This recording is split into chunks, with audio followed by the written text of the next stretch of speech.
Keep yourself in the loop of everything football on the Golden State Media Concepts Football Podcast. The latest news on and off the field, be it college football, Big Ten, SEC, Big 12, Pac-12, ACC to the NFL. We've got you covered. Listen to the Golden State Media Concepts Football Podcast.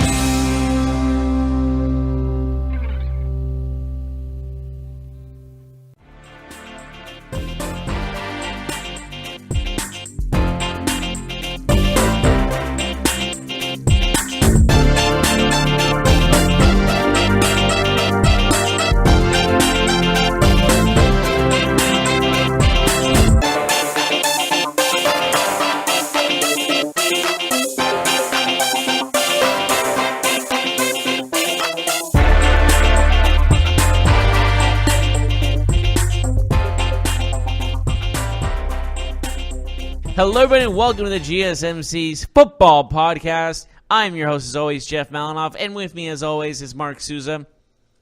We got Pro Bowl talk to talk about, as well as Antonio Brown and his, I wouldn't call it a cryptic tweet, maybe a foreshadowing tweet, Instagram post he had this morning. Also, we're going to be talking about his fellow Steeler teammate, for the time being, Le'Veon Bell, and maybe where he'll go, because we'll talk about that as well. And if anything else that needs to be discussed, we will discuss it. Okay. Yeah? Yeah. Sounds good. All right, cool. I saw you make a weird face. Something wrong? I didn't have Le'Veon Bell on the menu. It wasn't on the schedule, but hey, if you're freestyling over here, I'm just along for the ride. All right, cool. Because I'm actually kind of curious. Anyways. We have Pro Bowl talk. We have Watson and Ben Watson and his comments about Roger Goodell. We have Chiefs hiring Steve Spagnuolo. We have Zerline in a walking boot. We have Sean McVay turns 33. We have Bears plan to work out a few kickers, actually a lot of them. Cam Newton also has surgery. Antonio Brown's Instagram. Montana has a new business venture. Well, a lot of those are just going to be brief. Derek Carr versus Stephen A. Smith. And the debate over athletes versus journalists, which I think is a good conversation to have. And what's up with Todd Gurley? That's what we have. But, hey, we can add in Le'Veon Bell. We could talk about that if you want. Okay. Do you want me to cut this? No. Okay. Well, being really meta. You can do whatever you want. We're really meta at the moment, aren't we? This is your world. I'm just living in it right now. So damn right. Anyways, we're going to start with the Pro Bowl. We got NFC and AFC. Spend about a minute on the Pro Bowl. Yeah, but let me ask you, did you like the Pro Bowl format in where they were Michael Irving or Jerry Rice or whoever, like two legends drafting? I think it's players? slightly interesting. It can be fun. The jerseys were gross, though. The neon green. Yeah. Never thought those were sexy. That's what the kids like, man. Do they? Yeah. Man, we're not kids anymore, are we? Do you watch Friday Night Tykes? Or have you watched Friday Night Tykes? I refuse to watch that show because I'm like, I see grown adults yelling at these kids like it's the freaking Super Bowl. Oh, it's a terrible social commentary, but it's a really good show. That's horrible. I hate that. It's a terrible social commentary. Yeah. Just like a lot of reality TV, but it is interesting. It is a guilty pleasure, right? Like it's a... Yeah. It's like watching wrestling. Yeah, exactly. I don't love that people know that I watch this, but it's amusing. I let people know I watch wrestling, so I guess it's not okay. It's like watching a show on Netflix that's like for kids, like Yu-Gi-Oh or something. That's what you watch? No, I just saw it on like you Netflix. Totally do. I used to watch it. I used to watch it as a kid. I haven't watched it in like years, but I used to watch it as a kid. Mm-hmm. I don't watch it as an adult. Anyways. Actually, I saw my nephew. I think my nephew had it on the TV, which I thought was kind of cool. Anyways, moving on. What were we talking about? Oh, right. Pro Bowl. Wait, was it the Pro Bowl? I lost track of what we were talking about. Yeah, we were talking Pro Bowl, the skills challenge. Yeah, wait, we also stuff like that. You were talking about Friday Night Tykes. That's why we got caught off guard. Anyways, it's a good show, man. I'm not watching because I'm not watching adults yell at kids. I just for really playing want one of these kids from. I don't even know if it's on anymore. There was a few seasons, but I hope it got canceled because it's adults ruining football for kids. I realize this, and my wife makes fun of me for watching it, or she good did when good I watched on her. it. okay, she watches The Bachelor. Okay, Touche. It's not. Let's be honest. If I remember. at least Okay. Friday Night Tykes, there's like a sport element. Like at least there's like kids playing football, but these kids are actually pretty good. Like it's in Texas. But why do the adults have to like yell at them? Like, Oh no! I'm not disagreeing with that. I'm just saying, let how are you going to sit there on your high horse and be like, your show's dumb? I watched The Bachelor, or one guy Touche. picks from 25 girls, and are we having a lovers spat on air right now? Is that what's going on? I also watched The Bachelor with her. Well, Like, that's what a husband should do. Is you got to watch the crappy shows with your wife. I can enjoy ridiculousness. Like I can enjoy. I don't have to watch someone A+ Someone stuff posted all the someone time, posted a little video on Instagram or it was Facebook or something of one of the girls introducing herself, and she had a fake Australian accent, and she was like, she's hey mate as or something like, and the guy was like, oh, I love accents. That's a very sexy accent. And then the interviewer, like 2 seconds later, she's like, that's a fake accent. I'm like, he's gonna find out sooner or later. I'll be honest with you. I have been interested in a couple seasons of The Bachelor in the past, but that was because we had a fantasy league. And it was That's fun. awesome. And it was fun. I would do that. Anyways, that's the only thing I've seen on The Bachelor, and I thought it was the most ridiculous thing ever because he's going to find out sooner or later. You broad. Anyways, moving on. Pro Bowl, NFC and AFC. Will you be watching the Pro Bowl or will you be watching something else this weekend? I will probably be playing Resident Evil 2 because I got that game. I pre-ordered it in Christmas. Will you watch the highlights of the Pro Bowl? I will watch the highlights of the Pro Bowl, but I'll mainly be. I actually have 2 TVs in my. I have a game room kind of area where I have multiple TVs, and I'll probably have it on in the background while playing Resident Evil 2. By the way, if you want to play Resident Evil 2 and you were questioning about getting it, get it. I'm only a little bit of the way through it, like a chapter or so. Oh my god, it's stunning how it looks. It looks unbelievable. All right, let's talk about. I will watch some of the Pro Bowl. I'll definitely catch the highlights, but I'm most interested in the skills challenge. I know that already happened, but I haven't got to watch all of it yet, and so I will go and I watch saw Adam that. Thielen in his catching ability just destroy everybody else because he didn't miss one catch. I want to see. Isn't there dodgeball as well? So there is a hands competition. Yes. There is a precision passing. There's a 40-yard splash. Isn't the precision passing for non-quarterbacks? Or is that for There quarterbacks? is a gridiron gauntlet. Okay. There is an epic Pro Bowl dodgeball. I did see some of the highlights for that.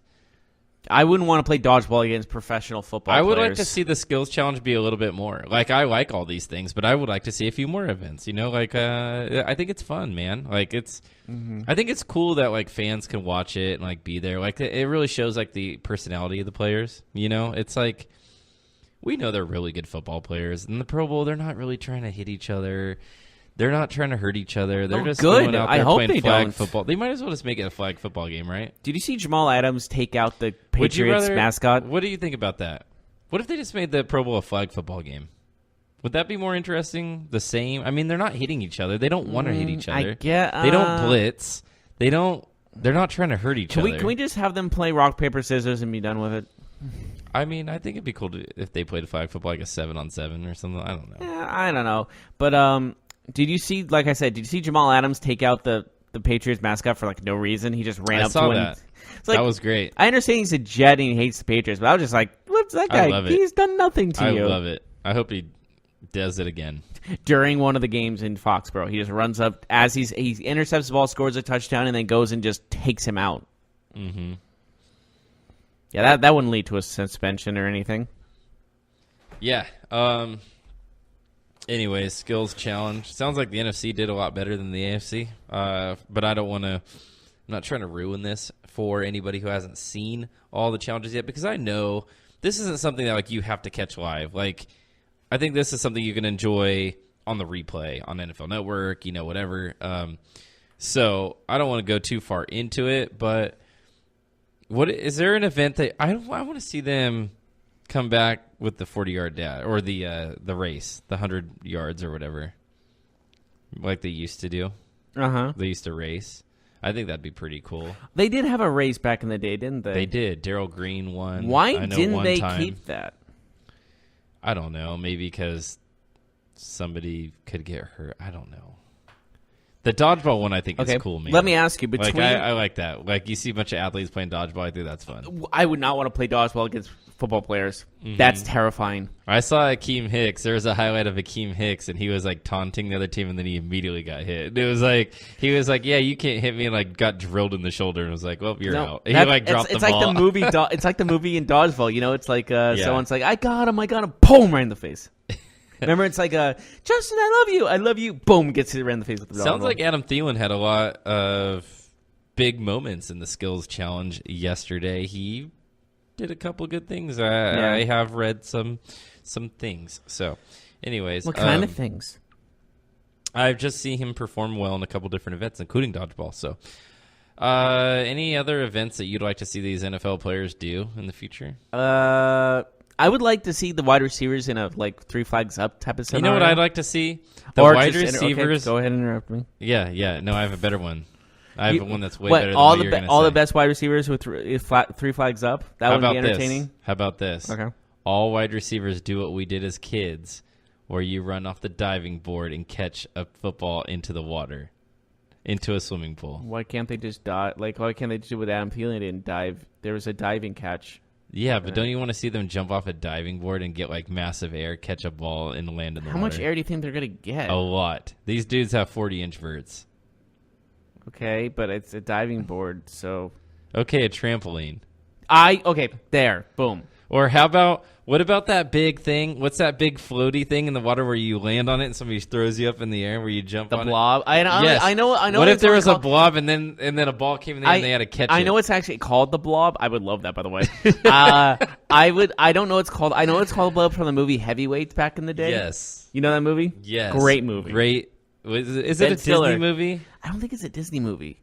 Because there was some it's violence. It's one of those Nickelodeon movies, right? Isn't it like a movie that was on? It was a TV movie. I know. Mm-hmm. I think it's such a long time ago. I think it was a TV movie because it was like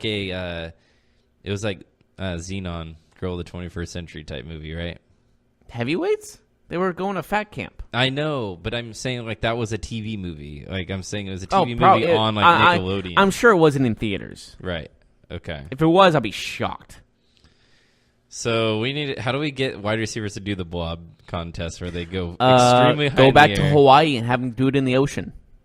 There's sharks in Hawaii. Yes, because in Orlando there's alligators. That's my point exactly. But they're not in the ocean. Yeah, but if they go, they're gonna go to a swamp and just go on a blob and try to get eaten by. Okay, how about this? There's a skills challenge where you have to avoid alligators as you run across the. Yeah, swamp. That'll fly with the NFLPA. Okay, how about that? Just have them go to Hawaii and they have a giant pool there, probably. Just have them do it in there, or have it fenced off. They fence off some of the ocean. Have it do that. How about the wide receivers do a slam dunk contest? That'd be cool. I'd be in it. And a 3-point contest. Maybe, but and a 5-on-5 basketball game. But we know these NFL receivers can dunk. They're athletes, So. Yeah, I guess they could. But dunk. You said you weren't in the sports podcast. You said you're not all about the slam dunk because everybody in the NBA can dunk, and everybody can throw down big dunks in the NBA. It seems but a wide receiver doing something different, we're talking about them playing dodgeball, because it's different. It's athletic, but it's not what they do every day. Ball of the dodge. Think about it, man. NFL players doing a dunk contest. I think that'd be pretty cool. I don't know. We'll see. None of this is going to happen, unfortunately. What other we things? just hyped this what up. What other all for things nothing. can they do that would be interesting? That's the point. Duck, duck, goose. No. A 32-player duck, duck, goose. Tug of war. No. What about tug of war? One player from each team, musical chairs. Offensive lineman tug of war. NFC versus I feel AFC. like that's they would not be down with that because of how much strain they put on themselves. Yeah, maybe. But... because that's a lot of work. But how about musical chairs, one player from each team? Yeah. That's insane. Paintball. How about paintball? That'd be kind of fun. Maybe. Have them all mic'd up. That could be cool. Can we think of anything else before we go to break? No. I think it's time to go. I think we just made the Pro Bowl fun, but it's never going to happen, unfortunately. Mm-hmm. All right. Anyways... We should take a break, but first, I want to talk to you about your investments. When investing and planning for your retirement, it's always best to get advice from the experts. Best-selling author Harry Dent, America's #1 economist, says the dark window is open. There's an opportunity to rapidly boost your retirement savings before the greatest stock market crash in American history. But this dark window won't be open for long. You can make 10 times the annual stock market gain in just a few short months. This dark window is something bigger by far than anything he's predicted up to this point, and you can make 10 times the annual average stock market gain. Find out more by going to www.harrydentforecast.com. There is a very short time to take advantage of this dark window, so go to www.harrydentforecast.com to learn more.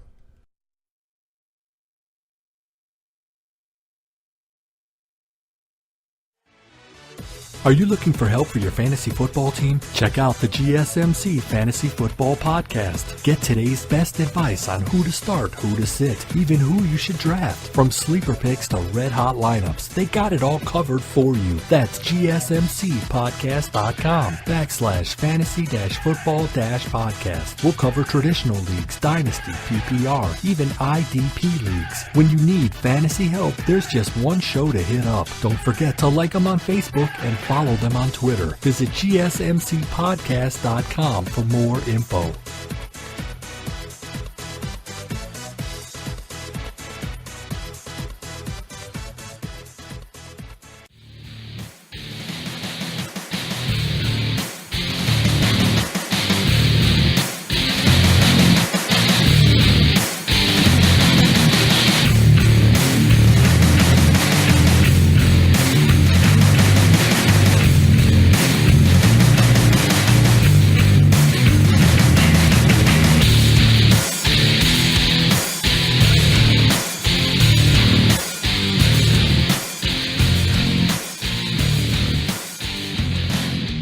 Welcome back to the GSMC Football Podcast. We just finished about the Pro Bowl and our ideas for how to make the Pro Bowl a lot more interesting.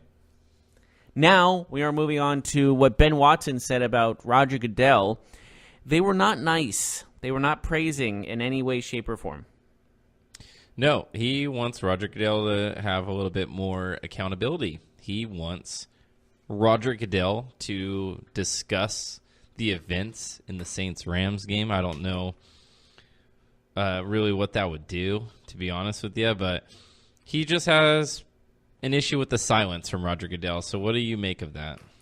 I get it because of the fact, like, Roger Goodell should be, like, making some statements because there's a lot of talk about certain aspects of his job that are being questioned due to the referees' issues with. Well, the referees are doing their jobs by enforcing the penalties, but the penalties themselves were enforced by Roger Goodell. So it all leads to him, and the fact is, like... Wait, say that again? Okay. So with the penalties enforced... Sorry, go back. The referees are doing their job and making the penalties... The referees didn't do their job in this game, though, right?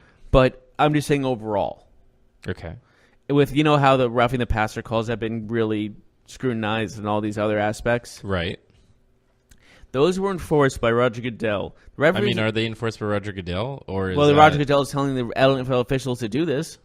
He's not making the rules. He's the commissioner. He does. I mean, he oversees the league, but the rules are something that's agreed upon by the owners, the player committee. It's not him making the rules. He's not like, this year we're going to have pass interference. No. I'm not saying that. I'm saying he's making them a little more strict, though. Is he? Yeah, he's the reason for all out of this. I never heard that before. That's okay. I believe he is. He has to have some sort of reason that all these are being enforced as of right now. Like, enforced as strictly as they have been. Because last year, how often was roughing the passer called? I mean, it was called when he was legitimately, like, after he threw the ball and then got knocked down. Now it's if you put your full body weight on the guy and you sack him, that's roughing the passer. The game has the rules have changed, and the game is getting safer as well. But I don't believe he's not the king. Like, it's not like this is what's mandated from here on out, right? It's something that the league wants. It's something that the league approves. It's so. He issues a memo enforcing player safety rules, like these kind of things. So that's what's leading to a lot of these bogus calls. Right, but he had nothing to do with what happened on last week. No, I'm not saying that. I'm just saying overall, he hasn't really taken responsibility for a lot of questions about the officiating. Especially, and what I'm saying is the pass interference call was the straw that broke the camel's back. I mean, I feel like he has taken a lot of responsibility for the rules. I mean, the league is very outward in saying we want the game safer. We want to eliminate concussions. By the way, concussions were down 25% this year across the NFL. Yeah, I get that, but there were so many. That's really good. That's a big deal. Yeah, I know it's a big deal. I'm just saying that there are some instances in where, sometimes when is enough because they're still playing a full contact sport. Oh, I know. I think Roger Goodell has a lot of criticism thrown his way, and rightfully so. But in terms of player safety and the rules, he's doing his best on that. I'm not giving him he's credit. not really. He's not changing the rules of the game. He is I never say advocating for a safer because I was saying he's more making them the reason why the sport is becoming safer or the rules are changing to be safer is A, because they don't want their best players not in games, and B, because they don't want to get sued. Yeah, they're tired of getting sued all the time. What really was the main factor is that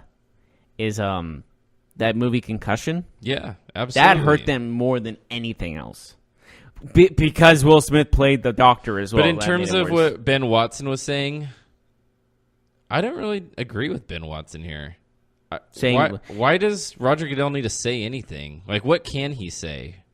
They screwed up. Everybody knows the referee screwed up. What is he going to say? The rules weren't enforced right? That's. I think he wants that. Remember Michael Thomas said about he's asking Ben Watson's asking for an apology. What is he going to apologize about? He didn't make the call. Maybe he fires the ref. I don't know. I don't know. I mean, if we start firing the refs for missing a call, then we start firing. You know what I mean? You know how many refs would be fired? Exactly. But I do think was it a terrible missed call? Absolutely. We can both agree. Everyone agrees that the wrong call was made. Everyone agrees. There's not a single. Nickel Roby Coleman agrees that it was a bad call. He is the person that committed the non-penalty penalty, right? Yeah. But let me say this. But what should Goodell say? I think that I think it's right for the NFL to not say anything. To be honest with you, but I do think that there should be maybe more fines for missed calls that affect the game. You know what I mean? That might happen. We don't know that because it's not public knowledge. Well, maybe if there was public knowledge, it would be better off. But does that change anything? Does that make a Saints fan feel better if the referee in that game was fined $2,000? Oh, yeah. Yeah, they'd be right. a little bit satisfied. Yeah, right. You don't think they'd be satisfied? No. Are you kidding me? My team didn't go to the Super Bowl. You know how petty people are? Come on. My team didn't go to the Super Bowl, but... since you fined that referee $2,000, I feel better. No, nobody I think there's cares. a little bit of closure saying the NFL knows they messed up. But the NFL already said they messed up. Yeah, the NFL already talked to Sean Payton, right? That's what Ben Watson's problem is. He hasn't said it in a press conference. He said it on a phone to Sean Payton, not publicly. I don't know. I'm going on the side. I think Ben Watson's just way off here. I say you disagree with Ben Watson. I understand that. I'm just saying on the other aspect of things is what I'm saying. Right. Because who knows, there should be some repercussions for bad calls, no? Yeah, the referees are graded, and, if they're terrible at their job, then they don't referee anymore. Yeah. But do you get, what kind of repercussions, A, are you looking to give that referee? I'm thinking and that... B, I don't agree at all that it makes any Saints fan feel any better about what happened last Sunday if a referee gets fined or fired. Because the call is a call. Let me ask you this. When the NBA, when it was shown that the Lakers and Sacramento Kings series in 2002 was, tainted, did that make a Kings fan feel better? I think it brings some closure that there was something going on. You think it makes the Kings fans feel better? Well, they cost them a championship. I understand they're still upset, but it's one of those things where, we are proven right. But it makes them feel better that they didn't win that because they knew something was going on. I don't know. I am a neutral party. I don't know how to describe this. You know exactly how to describe this. It doesn't make a fan feel better. It wouldn't make a fan. I'm not saying this will make a fan feel better. Did I ever say that? You said they would provide some fans closure. You said that. Closure, not better. Closure and better. Thing. No, those are two very different things. Closure and better are synonymous. They're not different things. Come on, man. Let's be honest. Closure is more like, okay, I can move on from this. Right, in a positive manner. Like moving on, moving forward, right?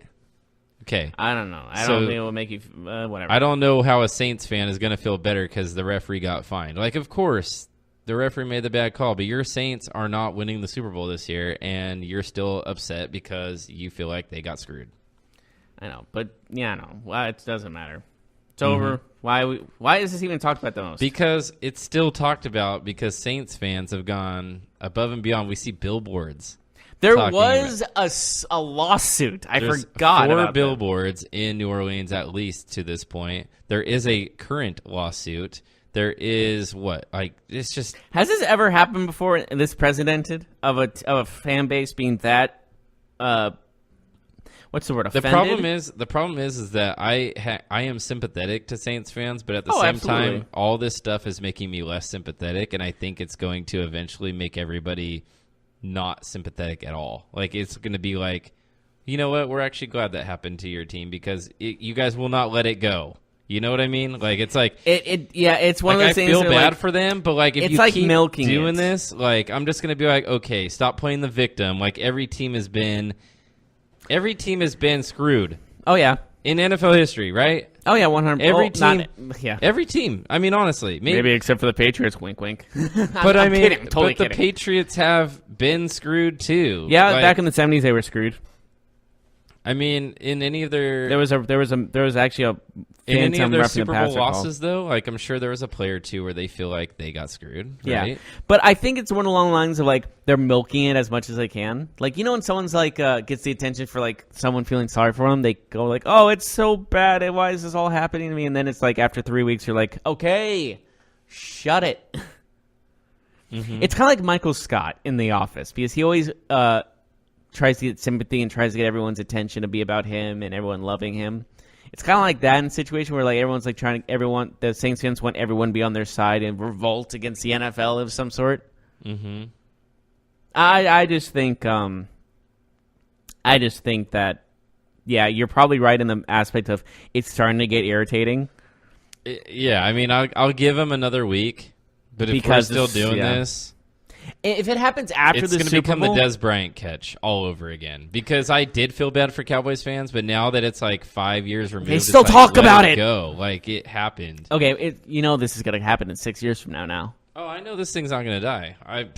This is probably going to... Saints fans are going to talk about this forever. This is going to be on our tombstones because we didn't believe it was right or something like that. I don't know. Anyways,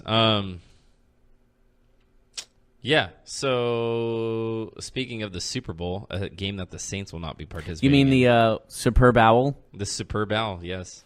You forgot about that, didn't you? No, I've been saying that for years. Have you really been saying that for years? Mm-hmm. Huh. I know a group of people who call it the Superb Owl. So, Greg Zuerlein is in a walking boot for the Rams. Of course, their kicker who kicked the game-winning field goal against the Saints, who again will not be playing in the Superb Owl.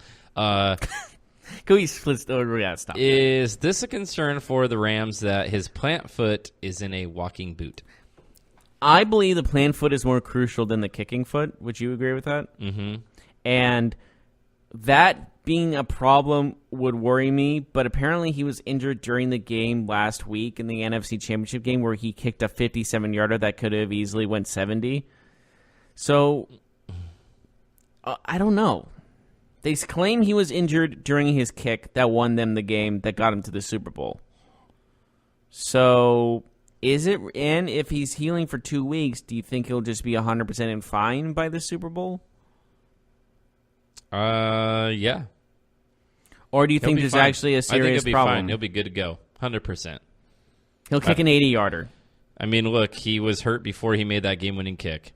Probably the best kick of his career. Supposedly. No, he was. McVay said. Yeah. He was hurt.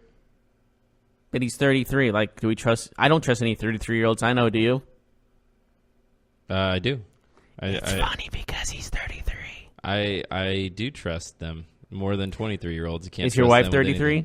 She's not. Okay, I was like, that's what I was like. How old is she, if I may ask? Why does it matter? I was just curious to see if, like... Does this have to do with Sean McVay? Yes, actually, turning 33? Yes. She is not in her 30s. She's in her God, 20s. she's in her 50s. I was hoping you would If only I was so lucky. marrying her in her 50s. Okay. Like a sugar mama. Yeah. Anyways. Where did we go? Where did you go? Touche. Sean McVay turned 33. We talked about it before. It makes him the youngest coach in the Super Bowl. Also, the biggest gap in coaches' ages between Belichick and... How old is Belichick? In his 70s, right? I think he's 67. He's or almost 68. 70. He's definitely twice He looks his like age. he's in his 70s. He looks like Emperor Palpatine. I know that's a running joke. So, anyways, did you know that McVay and Edelman played in the same WAC conference against each other at one point? How crazy is that? Interesting. They used to play football against each other. Now they're one's coach, one's wide receiver. It's like so much has changed since then. So the Bears are planning to work out 6 to 7 different kickers, including former NFL kicker Nick Folk. What do you make about the Bears and their widespread Nick search Folk, of replacing Cody Parkey? I think it's more of a PR move than anything else. Mm-hmm. Because he missed a crucial kick that would have gotten them to the divisional round. So it's not that they're desperate for a kicker. It's more along the lines of, we got to get this guy away from us because he is just almost like bad luck. Mm-hmm. So I think it's more of a PR move than anything else. Yeah. The crazy thing is, man, is that Cody Parkey has such a big contract. Like, I don't know. It would, if they get rid of him, which they probably will do. It's gonna be a tough pill to swallow when they realize that they're spending like $6 million on the kicker position next year, because they're gonna have to pay Cody Parkey. That $6 million is like chump change. Not for a kicker. Not for a kicker, but for the team itself. That would be there wouldn't be a team paying anywhere near that for a kicker next year. That would be the high, and it would be probably for. I want to meet Parkey's agent. But you're not even getting like Justin Tucker out of this. Like, you're paying more money for a kicker than any other team, and you're probably getting a dude who's an undrafted and a free agent. Like, he's not even a name. Like, he could be just as bad or worse than Cody Parkey. He might have less experience than Cody Parkey. He might have a worse percentage. Like, you're not even guaranteeing yourself. So like you're Adam just saying they Vinatieri. should keep him for money's sake? I'm just saying, like, you're not guaranteeing yourself like Adam Vinatieri or Justin Tucker or Zerline from the Rams. Like, it could be another bozo that you cut in 3 weeks. You know what I mean? Like, it's should you go and try out for the Bears? I mean, I'll give it a shot. Can you kick us from 60 yards out? I could probably hit it from 60. Not every time, but yeah, I could hit it. Oh, okay. I want to see I this. can kick the ball really far, man. Like, really far. Like, So, hey, any Chicago Bears executives out there, Mark Souza should be... and I kick a ball like 4 times a week, so I'm definitely capable of hitting one. Will I do it every single time? Absolutely not. 60 yards is far. No one can make that every single time unless you're like Sebastian Janikowski in his prime. Yeah. Not this year. Once you get past like 40, then it's, like it's... Tell that to... Oh, you mean yards. Yeah, Got it. 40 yards. Once you get past 40 yards, it gets difficult. Under 40, you should hit that 90%, I'd say. Miss one every once in a while. Okay, fair enough. Well, tell that to the kickers that keep missing extra points at nausea. Mm-hmm. But even when they miss extra points, they're still, like, they might miss 2 or 3 a year. They're going to make, like, 30, 40. So, anyways, why don't we talk about the Kansas City Chiefs have hired Steve Spagnuolo to be their defense coordinator, replacing Bob Sutton. What do you think about that? I like this because, like, they needed someone with actually a good track record on the defensive coordinating side. Mm-hmm. Because, honestly, let's be honest, if it wasn't for D Ford, I think Sutton keeps his job. Because they're in the Super Bowl. Mm-hmm. Because that was an interception that was called back. So, if D Ford's not 4 feet off the line of scrimmage, they're in the Super Bowl right now, and not the Patriots. Yeah. So it's all because of that one play that I would say is the reason for the and also horrible play calling afterwards by the defensive side, because that led to Sutton panicking and making some bad calls that got the Patriots the win. Mm-hmm. So it was time to move on, and getting one of the smarter minds and had a Super Bowl win as a defensive coordinator really boosts this defensive side, hopefully. And what if they have a better defense and they play the same way on offense as they did this year, this team can be borderline unstoppable. Mm-hmm. Yeah, they can definitely improve defensively. I think I'll go back to it again, though. Like I said before, it's not the X's and O's. It's the Bob and the Joes, where it's the talent, man. Like, the Chiefs need to upgrade their talent. They can hire a different defensive coordinator, but the fact is, when Steve Spagnuolo's defense for the New York Giants won that Super Bowl against Tom Brady and the Patriots, he had great pass rushers, and he was able to just unleash them and sack and pressure Brady all game long. Both games, really. I mean, he had guys like Umenyiora. He had who's the guy for Tampa Bay? The second round pick? No, the defensive lineman used to play for the Giants that blew off part of his hand. Pierre-Paul. Yes. So he had Umenyiora, he had Jason Pierre-Paul, he had Justin Tuck. Like, those Giants teams had pass rushers, big-time pass I love rushers. you said blew off his hand and we know exactly what you're talking about. That's kind of that's his legacy now, ain't it? Sucks. Super Bowl champion? No. Can't put a ring on a finger anymore. Mm-hmm. That felt mean. I'm sorry. So anyways, we'll see what the Chiefs do. Yes, D Ford had a pretty good season. Do you think, Jones since he's also, a free agent this year, do you say he's not going to be signed again by the Chiefs? Yeah, they might sign him. They might need to. I don't know who else they can get that's better. He'll try to sign on the line, but be 4 feet above it. Yeah, I don't. That was funny. I'm sorry. I thought that was funny. Yeah, we'll see what happens with them. We should probably take a break, though. Sure. We should do that. Actually, you know what? Why don't we talk real quick about Cam Newton? Okay, we can do that. He went real quick. under arthroscopic surgery, which I don't know. We have man. no idea what that means. I'm very interested in how this Cam Newton thing plays out because I don't know if he plays this year. I don't know if he himself wants to play this year and maybe take a year to recover. But what do you do for the Panthers? Well, do you think you're going to go to the Super Bowl next year with your team you have? I don't think the Panthers are a Super Bowl team next year, even if Cam Newton starts the year. Like, there's just so much question about him and being able to finish the season next year that I wouldn't put them as a contender at all. Then not even a playoff contender. This is a year you can say, you know what?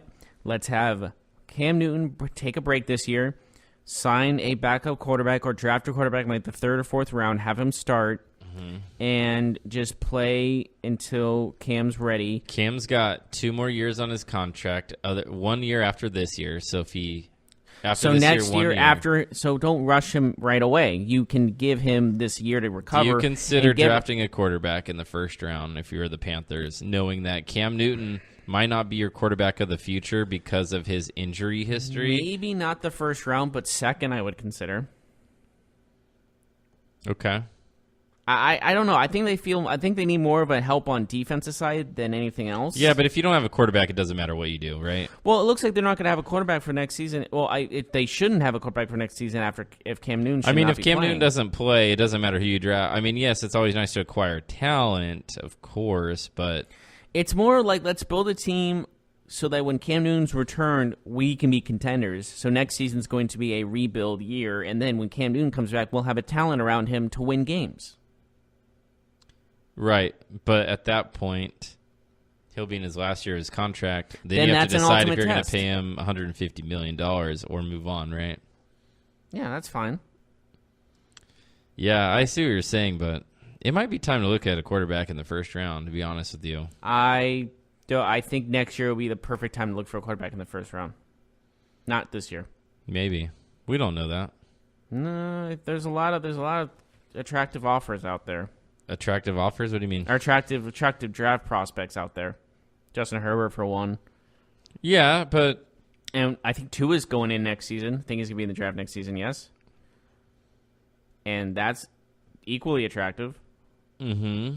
Maybe, but Tua might not be more attractive than Kyler Murray. It's close. I mean, I don't know. We've been saying this for months. We don't know. I mean, like, it's all speculation, right? Like, and we know how these quarterbacks can come out of nowhere, and then some of them can be great players and then fall off a cliff. Like, you know, it appears next year will be a better quarterback class, but hey, Kyler Murray and Dwayne Haskins are in the conversation this year. They look like two pretty good players. I don't know. Yeah, but like we said about Kyler Murray, his height might be the biggest issue with everybody. But Tua is going to be the same way. Like Tua, that's going to be the same argument, right? I think Tua's a little bit taller than he is, though. He might be, but is he tall enough to not like everybody's going to talk about 5'11"? Everybody's going to talk about Tua's height, right? Like no matter what. Well, how tall is Tua? Do we know his exact height? He's not big. Is he Russell Wilson height, or is he lower than that? I think he's under 6 feet tall. They list him at 6 feet tall. 6 foot, 7 foot, 8 foot. Dude, again, always. At least they're catchy songs. Not really. Well, maybe not to you, but to my generation, which is probably who listens. What, to Lil this. Wayne? I don't listen to Lil Wayne. Yeah, but that song was like when you were a child. Yeah, that song came out like 10 years ago. It's still catchy. I know the song really well. Trust me. So the 16th was it overall when you were pick, in high school, or were you in college back in the day? I'm pretty sure it was about 10 years ago. I was definitely out of high school. So you were what, like 27? Yeah, no, 10 years ago I was. I know you're 20. You were my age. I'm just joking because I'm making fun of your age. Mm-hmm. But you couldn't get that because you're senile. 16th overall pick, Carolina. They might want to consider it, man. Who are they going to get? They're not going to get Haskins or Murray in that. Are they trading up? What are they going to give up? Maybe they trade up. What do you give up? You're giving up this first round and next first round? I probably don't trade up into the top 5, but if one of the quarterbacks falls, then I might consider doing it. But would you? Okay, if they're pick swap and a second round pick. Okay, if one of them falls to pick 8 or 9. Let's say it's. I was going to say 7, but we can do like Jacksonville. You know they need a quarterback. As of right now, they need a quarterback, but we don't know if they might go the Nick Foles route or the Ryan Tannehill route. We'll see. Which Carolina can also do. They could do it. The thing is about Carolina is that it would be more expensive if they did that. And signing Ryan Tannehill? Yeah. Ryan Tannehill is going to cost at least $12 million. So is Nick Foles going to cost like $20 million a year, at least. It's a quarterback league, man. Quarterbacks, look at Sam Bradford got signed for 1 year, $20 million last year. That was just stupid. Let's be honest. That shouldn't have been happened. That should have happened. But those other quarterbacks have a better future than Sam Bradford, right? Yeah, but that doesn't mean people are going to make that same mistake. What about Josh McCown? He signed for like $14 million a year. Backup quarterbacks who have experience in the NFL make a lot of money. A lot of money. God, what I kill to be a backup quarterback. Mm-hmm. Hell, a third-string quarterback. Get paid like $500,000. Would be nice. Anyways, we should go to a break, but before we do that, I want to tell you about investing and planning for your retirement. It's always best to get advice from the experts, of course. Best-selling author Harry Dent, America's #1 economist, says the dark window is open. There's an opportunity to rapidly boost your retirement savings before the greatest stock market crash in American history. But this dark window won't be open for long. You could make 10 times the annual average stock market gain in just a few short months. According to the research of renowned Harvard economist Harry Dent, though, this window could slam shut later this year, and nobody on Wall Street is expecting it. This dark window is something bigger by far than anything he's predicted up to this point, and you could make 10 times the annual average stock market gain. Find out more by going to www.harrydentforecast.com. There's a very short time to take advantage of this dark window. So go to www.harrydentforecast.com to learn more.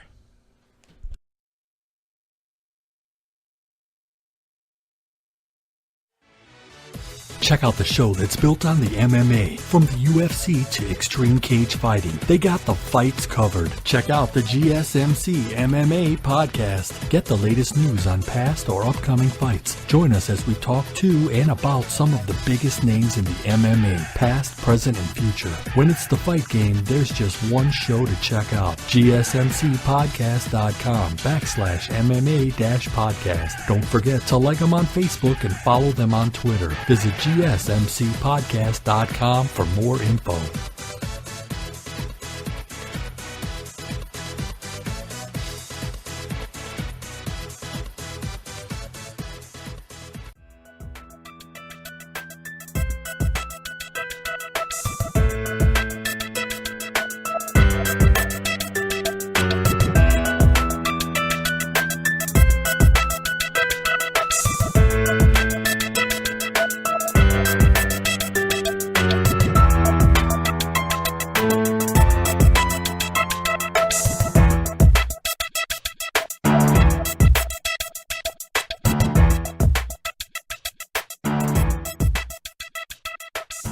Welcome back, everyone, to the GSMC Football Podcast. We just finished talking about Cam Newton and who else?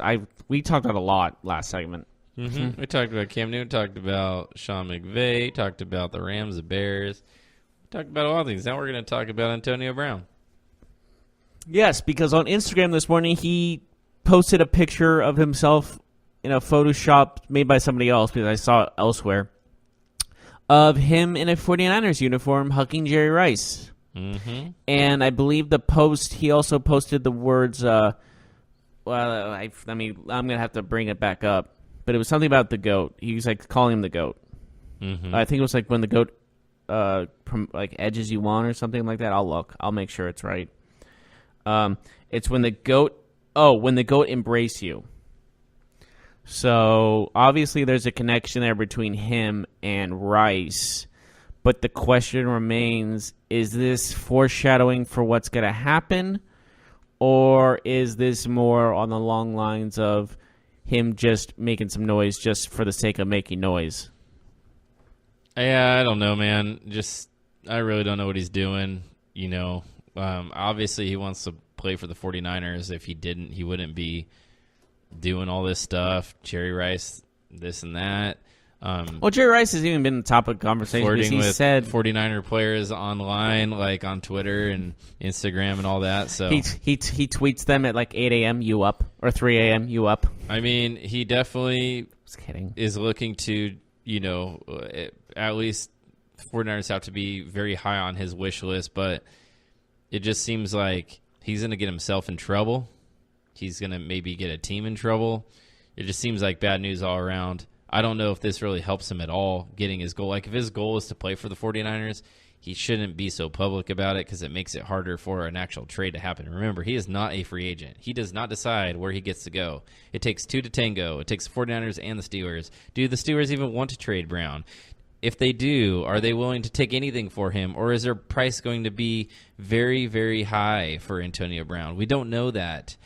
And for him to kind of make it so obvious that he might want to go to a certain team makes it harder for that particular team to acquire him.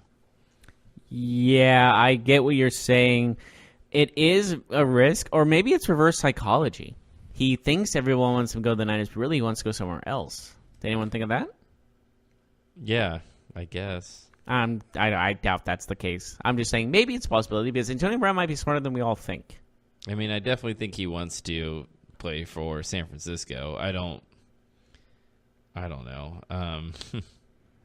But the thing is with that is, what are you willing to give up if you're San Francisco? Are you more intrigued by the fact that he is your interest? He wants to be on your team. Does that make you want him more? That he's under contract and they don't have to trade him, so I don't think they're going to just dump him. Like, I think they're going to require a team pay up for him, and I think that a first-round pick is a requirement for a team trading for him. I personally don't give up more than a second-round pick. Like, sorry, not worth it for a almost 31-year-old wide receiver. He's very good. He's a top 5 wide receiver. Absolutely, but he's 31 and he's a wide receiver. Like, he's a wide receiver. Wide receivers are not that valuable in the NFL. They just aren't. Like, you can win plenty of games without big-time wide receivers. It happens all the time. Who are the wide receivers playing in the Super Bowl this week? Brandon Cooks, Robert Woods are decent, but they're not top 5. I don't even know if they're top 10. Julian Edelman, he's a decent player. Like, he's a good. You can argue top 10, but Edelman's it's not in the top 10. I'm saying you could I don't even know if you can. How he's been playing in the postseason. Julian Edelman, a top 10 NFL wide receiver? I don't think a lot of that's people even would close. say yes. Wow, you're just Mr. Negative. Okay. Do you think Julio Jones is better than Edelman? No. Okay, we're going to go on the list of 10 players. You mean yes. I know what you mean. What do you mean? I said, is Julio Jones better than Edelman? I said yes. You said no. I thought you said that Edelman is better than Julio. All right, so Julio, Antonio, yeah. How Hopkins, many O's are we getting? Hopkins, Okay. yeah. I'm not saying he's near I'm the top. asking- He's going to be in the last of 10. I'm asking you, stop getting so defensive. Oh, my gosh. Michael Thomas, Yeah. okay. Adam Thielen, Stephon Diggs, I wouldn't put Diggs in front of Edelman. for real? Yeah. I put Edelman better than Diggs. Edelman's a possession receiver, man. Like Yeah, he's but a Cole he's- Beasley on steroids. But, yeah, those steroids are pretty clutch. Jarvis Landry, better than Edelman. Okay. There's more, but I mean, I'm not putting Diggs in front of Edelman, though. Sorry. that's interesting. It's quite interesting. Mm-hmm. All right. It's my opinion, Edelman sir. can be in your top 10. Yeah, I'll put him at number 10. You don't even believe that. Like, you don't even believe that because you don't even know who your other top 9 are. Well, I have to think about that right. I can't think of 10 wide receivers right off the bat. You're like really specifically saying he's my number 10 and you don't even have your top 9. He's going to be in my last bid. He's going to be like 7, 8, 9, or 10. Okay. So you'd have him over guys like Amari Cooper. You'd have him over guys I would like think, yeah, maybe. Alshon Jeffrey. You'd have him over Alshon's guys. kind of struggled You'd season. have him over guys like Odell Beckham. Odell Beckham's no. Odell Beckham would be like 6. Okay. I might. You'd have him over guys like AJ Green. AJ Green's on. Juju Smith-Schuster. Can you let me finish my sentence? Because you're full of it. Tyreek Hill. Oh my gosh, no, I'm not full of it. I'm just saying that like AJ Green's at the end of his career. I would pick Edelman over AJ Green right now. Edelman's not at the beginning of his career either, you know. Yeah, but he's playing a lot better than AJ Green is. Well, he's playing. AJ Green's team's not in the playoffs. I didn't say like this season. Edelman probably played a lot better than AJ Green overall.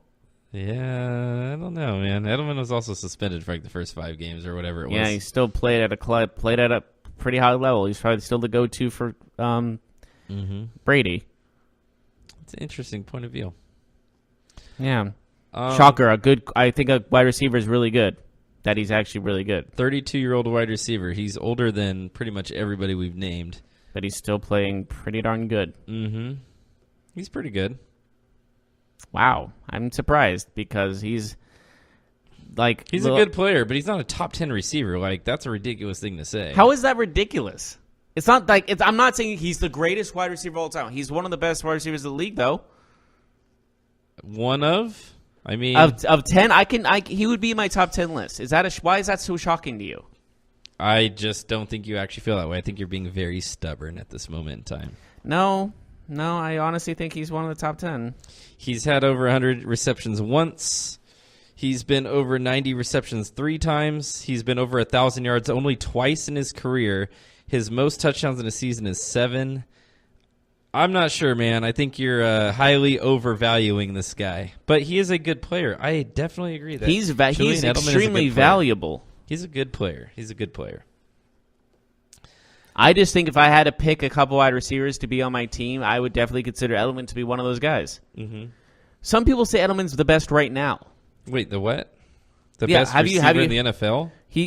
I didn't say the best. I said one of the best. You can see quotes from a lot of analysts, and they love Julian Edelman. Yeah, they love his like toughness, his ability to move the chains and things like that. I'm not disagreeing with you, man, but like he's not a top 10 wide receiver. He's never been a top 10 wide receiver. Like he's literally never been a top 10 wide receiver in any production category in the NFL. He just hasn't. And he's played with a Hall of Fame quarterback his entire career. I'm not saying he's a bad player. He's just a good player. That's it. Good player. Right? I think he's better than good. All right. In the postseason, he's been great. Okay. You could put him as one of the best postseason receivers. I mean, his most touchdowns that he's ever had in one postseason was 2, and that was in 2009. But I'm talking like just getting the job done, getting the first downs. Statistics Screw that. I'm talking about just straight up Statistics coming in mean clutch. a lot, though, man. I'm talking about just coming in clutch. My God, you keep interrupting me. I'm not interrupting Yes, you. you've been interrupting me this whole entire podcast. I'm just saying. All right, man. I'm just pointing out that the fact of the matter is Julian Edelman has been one of the most clutch wide receivers in the NFL. Okay. When you need the ball, when you need a first He's down, a when you need sure-handed receiver. I'll give you that. when you need the job done, you need the job to get done. Julian Edelman's usually your guy. All right. Yeah. That makes sense. Anyways. What were we talking about? We were talking about Antonio Brown. But then right. We started talking about Julian Edelman, and you're feeling that he's a top 10 NFL wide receiver. So we kind of got off the tracks a little bit. Yeah. We could talk about Derek Carr and Stephen A. Smith having a little bit of a spat. Yeah, Derek Carr seems to have snapped. He seemed to have snapped recently. Mm-hmm. What did he say? He used the F-bomb a lot, didn't he? He was very upset online. He called out Stephen A. Smith. And he's, like, we talked about this. He's usually a very calm individual. Mm-hmm. I think what we need to talk about, though, is the overarching question here. And Derek Carr seems to believe that a journalist doesn't have a right to, I guess, critique him because if that journalist has never played the sport, he doesn't have a valid opinion. And I find that to be very incorrect. That is extremely incorrect. You don't have to have done something to understand that something's not great. A lot of coaches never played actual, like, a down in their lives, and yet they played, like, high school and some college or something. And the thing is, you can watch the game and understand it. Howard Cosell, he never played the game, and Did he was Bill a great Belichick ever commentator. play in football? I mean, I think he did play, but I don't think he But did yeah, play he's at one a of the high. great- yeah. A lot of coaches never played at a high level. That's just a fact. You could not even play one down of football your entire life, but you can still understand Sean the McVay game. played college. I think, like, for a small school, he played high school He football. played in the WAC, so he didn't play. But I'm just saying the fact is, you cannot play one down your whole life, but you can watch the game and understand it just as much as anyone else. You don't have to experience it firsthand. Guys like Peter King, very respected sports journalists, they never played. Like they weren't. I'm sorry, Derek Carr, you are so wrong on this. Yeah, I think he's full of it. I think it's one of those things, and just he's so fed up with everyone criticizing him that he just had to fire back, and he did it the wrong way. Yeah. And saying you want to fight someone, that's like threatening assault. Mm-hmm. Of course, he said UFC, so it'd be fair, put illegal, quote unquote. But I think the fact of the matter is, Derek Carr is just a little. How do I say this? He's turning a little bit Kevin Durant. Mm-hmm. Sensitive. Yeah, I'd say that. I think it speaks more to the fact that this is a very sensitive offseason for him and the Raiders because this is the year where he'll figure out if he's Gruden's guy. If he's not Gruden's guy, he's going to find out here in the next few weeks that the Raiders will not keep him and they will cut him. They will eat the $10 million and get out of the rest of that big contract. But if they keep him, then he has some security. So I think he's a little bit nervous. I think he's a little bit testy at this moment in time, right? Like he's a little bit on edge. He doesn't know where his future lies. He will find out. He still has a monster of a out. contract that he's going to get paid for, though. Mm-hmm. So he kind of is winning in the long run. He's like, it's one of those things where I hate to say this, but it's like he's crying all the way to the bank. Mm-hmm. Because, like, I don't know. I just think I understand he's frustrated with his performance and what the Raiders are and what's going on in Oakland, in future Las Vegas as well. But he's just, why are you going to fire back at a guy who's been so known for just being controversial and always being like this guy who's brash? That's his job, is to be brash. Mm-hmm. So I think just Derek Carr just fired back at the wrong guy. And journalists have every right to understand the game of football. You don't, like I said, that's like I played 1 year of football and I understand the game as much because I got learned from it. Yeah, we all can agree that Derek Carr's wrong. Yeah. He's just wrong. That point of view is dumb. Like it's not even arguable. Yeah, you can experience it from the stands, and now, I understand if it he's just arguing, if he's arguing that he knows quarterback passing mechanics better than someone else, I agree with that. Sure. But we're talking about being able to evaluate a player in a sport. No, anybody can see that. It's entertainment. How many we're scouts watching. in the NFL drafted tell you to draft someone amazing, and they know talent when they see it, and they're usually right. Like, I'm sorry, I don't know what Derek Carr was thinking. It's just Derek Carr's just wrong. Mm-hmm. All right. which doesn't bode well for him. We should go, and Yep. then we'll return on Monday for Super Bowl week as things will finally. get interesting. We're actually going to be talking about the Superb Owl. Yes, we will do that on Monday. Yes, thank you so much for joining us. Please tune us in Monday. We'll actually be talking about Super Bowl stuff, and we'll see you next time.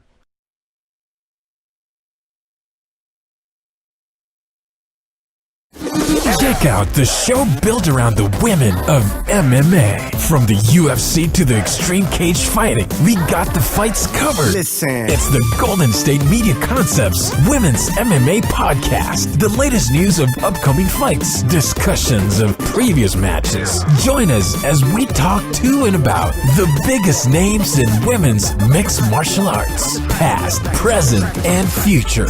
When it's the women's fight game, you know where to listen to. The Golden State Media Concepts Women's MMA Podcast.